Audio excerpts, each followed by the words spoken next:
Relationships and regret. நம்ம லைஃப்பில் எல்லாருக்குமே ரெக்ரெட்ஸ் இருக்குது. நம்ம பண்ணுற சின்ன சின்ன விஷயங்கள்லேருந்து பெரிய பெரிய விஷயங்கள்லேருந்து நிறைய விஷயத்த நம்ம ரெக்ரெட் பண்ணுறோம். ஐயோ இதை பண்ணியிருக்க வேண்டாமே, இதை இப்படி பண்ணியிருக்கலாமோ, இதை பண்ணாமலே இருந்திருக்கலாம், அந்த மாதிரி.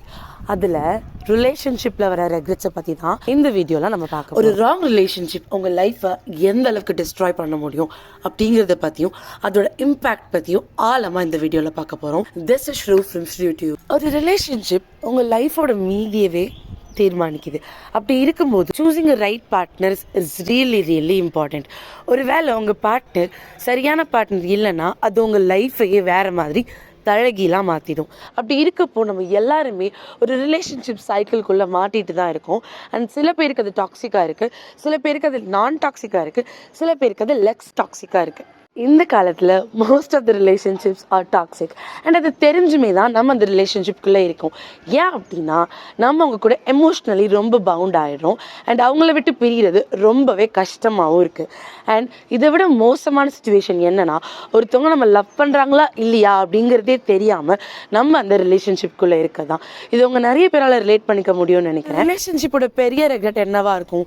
ஐயோ இவனையா லவ் பண்ணோம், இவளையா லவ் பண்ணோம், இவனை போய் கல்யாணம் பண்ணிட்டோமே, இவளை போய் கல்யாணம் பண்ணிட்டோமே அப்படிங்கிறது மட்டும் இல்லை, அந்த ரிலேஷன்ஷிப்பில் எவ்வளோ நாள் சஸ்டெயின் ஆகிருக்கும் அப்படிங்கிறதுலையும் இருக்குது. அந்த ரிலேஷன்ஷிப் பொய்யா உண்மையானே தெரியாமல் ரொம்ப நாளாக அதுக்குள்ளே நீங்கள் மாட்டிகிட்டு இருந்தீங்க அப்படின்னா ஒரு நாள் உங்கள் லைஃப்பை திரும்பி பார்க்கும்பொழுது நிச்சயமாக நீங்கள் வருத்தப்பட போகிறீங்க.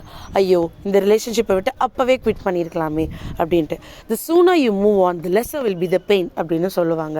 சீக்கிரமாக ஒரு விஷயம் நமக்கு பிடிக்கல, நமக்கு செட் ஆகலை, நமக்கு அது வேண்டாம் அப்படின்னு தெரிஞ்சதுன்னா அதை தள்ளி விட்டுறது பெட்டர். ஆனால் அதை விட்டுட்டு அதுக்குள்ளேயே இருந்து போராடிட்டே இருந்தீங்க அப்படின்னா it's gonna impact your future for the rest of your life. And நான் சொல்லுவேன் ஒவ்வொரு ரிலேஷன்ஷிப்பும் ஒவ்வொரு எக்ஸ்பீரியன்ஸ்னு. ஆனால் அப்படி கிடையாது. ஒவ்வொரு பிரேக்கப்பும் ஒவ்வொரு வலி, ஒவ்வொரு எக்ஸ்பீரியன்ஸ் தான். ஆனால் அது ட்ராமாவையும் கூட கொண்டுட்டு வருது. இப்போ ஃபார் எக்ஸாம்பிள், உங்களை அடிக்கிற ஒரு பையனை நீங்கள் லவ் பண்ணுறீங்க அப்படின்னா அடுத்து நீங்கள் எந்த பையனை லவ் பண்ணாலும் அவன் நம்மளை அடிப்பானோ, அவன் நம்மளை திட்டுவானோ அப்படின்ற இன்செக்யூரிட்டி உங்களுக்குள்ள நேச்சுரலாகவே இருக்கும். அண்ட் ஒரு பையன் உங்களை விட்டுட்டு உங்கள் ரிலேஷன்ஷிப்பில் வேற ஒரு பொண்ணுக்கோ இல்லை வேற ஒருத்தவங்களுக்கோ இம்பார்ட்டன்ஸ் கொடுக்குறாரு அப்படின்னா நீங்கள் அடுத்து யார் கூட ரிலேஷன்ஷிப்பில் மூவ் ஆனாலும் அந்த இன்செக்யூரிட்டி அவங்க கூடயே தான் வரப்போகுது. Something is hurting you again and again, it is not for you. So first உங்களை நல்லபடியாக ஹீல் பண்ணிட்டு தான் அடுத்த ரிலேஷன்ஷிப்க்கு நீங்கள் மூவ் ஆகணும். இந்த உலகத்தில் இருக்க எல்லாருக்குமே ஒரு லவ் அப்படிங்கிறது அடிப்படை தேவை தான். என்னை பொறுத்த வரைக்கும் ஆக்சிஜன் தண்ணி மாதிரி லவ் இஸ் ஆல்சோ அடிப்படை தேவை. ரிலேஷன்ஷிப் அன்பின் அடிப்படையில் தான் உருவாகுது. ஆனால் அது எப்படி மூவ் ஆகுது அப்படின்னா உங்கள் பர்சன் உங்களை எப்படி ரெஸ்பெக்ட் பண்ணுறாங்க, அவங்க நீட்ஸ் எப்படி ஃபுல்ஃபில் பண்ணுறாங்க, அவங்க உங்களை எந்த அளவுக்கு மதிக்கிறாங்க. One point, never beg for love. Love is not a thing just to be begged. யாசகம் கூட யாருமே கெஞ்சி வாங்குறது இல்லை. ஐயா அம்மா கொடுங்கன்னு கேட்பாங்க, கொடுக்கலன்னா போயிட்டே இருப்பாங்க. ஆனால் நம்ம பொண்ணுங்க, மெயின்லி நம்ம பொண்ணுங்க, ஒரு பையன் சரியாக தன்னை காதலிக்கல அப்படின்னா அவன்கிட்ட போய் அதை புரிய வைக்கணும் அப்படின்ற பேரில் they are making themselves so weak and low. And அதை ஒரு பொண்ணா ஒரு விமனா பண்ணவே கூடாதுன்னு நான் நினைக்கிறேன். இதே தான் பசங்களுக்கும். If a girl is doing this to you, don't ever beg her to love you back. Don't be on the giver side, be on the receiver side as well. இப்போ ஒரு பர்சனுக்கு நம்ம நிறைய லவ் கொடுக்குறோம் அப்படின்னா உங்களுக்கு அது கொஞ்சமாவது திருப்பி கிடைச்சாதான் சாட்டிஸ்ஃபிகேஷன் இருக்கும்.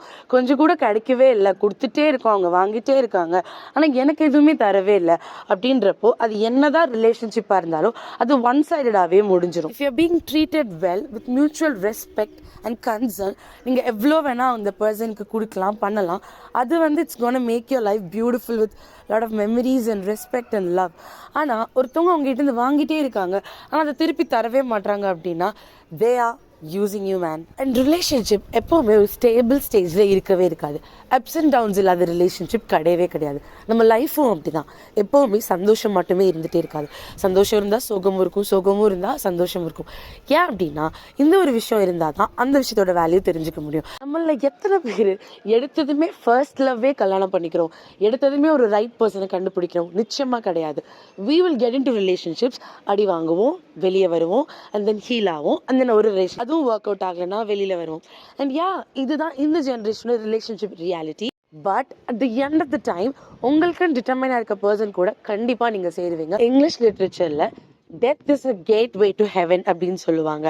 அண்ட் அதே மாதிரி தான் ஒரு ராங் ரிலேஷன்ஷிப்போட டெத்து தான் ஒரு ரியல் ரிலேஷன்ஷிப்போட ஓப்பனிங்காகவும் இருக்க போகுது. மதிக்கிறாங்க. ஒரு ரிலேஷன்ஷிப் செதஞ்சு போகிறதுக்கு நிறைய ரீசன்ஸ் இருக்குது.